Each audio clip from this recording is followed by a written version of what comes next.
We do know that the St. Louis School District has now spent millions of dollars for additional security measures in the wake of this tragedy. Absolutely right. They're taking steps to make it even harder for a gunman to gain access to students and staff inside a school. Fox 2's Elliot Davis investigates the changes.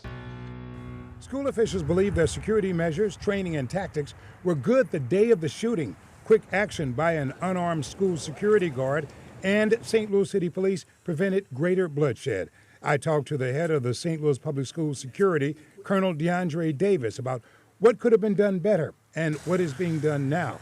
One change, the door the suspect came through. Did you identify holes in the security the day of the shooting? And if so, have those holes since been plugged?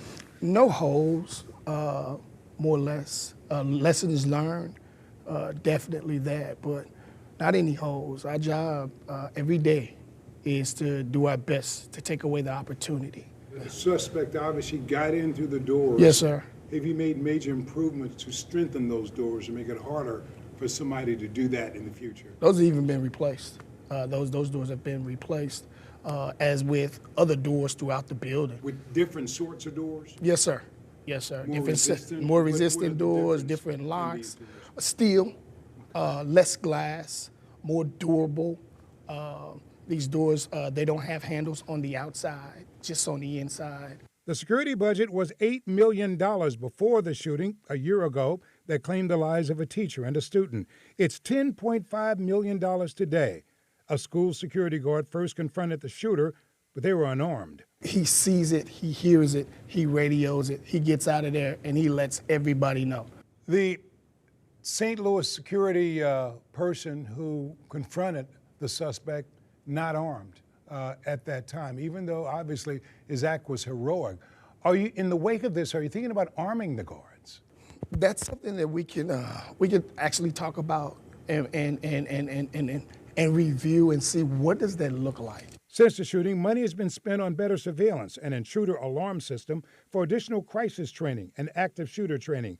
The number of security guards have been boosted from 7 at the 2 high schools, 101 district-wide before the incident. Since then, an additional 30 security officers were added. One change, 3 of the 7 guards at CVPA and CSMB are now armed.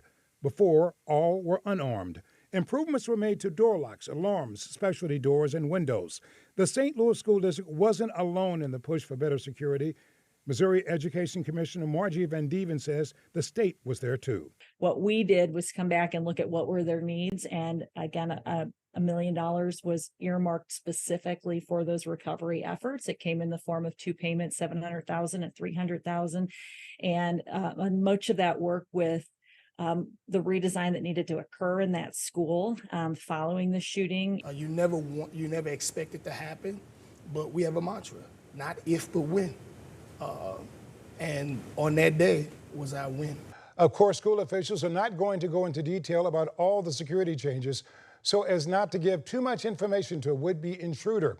They do anticipate increasing security spending even more to try to head off another nightmare like the tragic killings in the school that happened 1 year ago today. Elliot Davis, Fox 2 News. And we have extensive coverage on this topic on our website, how we are remembering last year's tragedy at CVPA and the 2 lives lost. Just go to fox2now.com.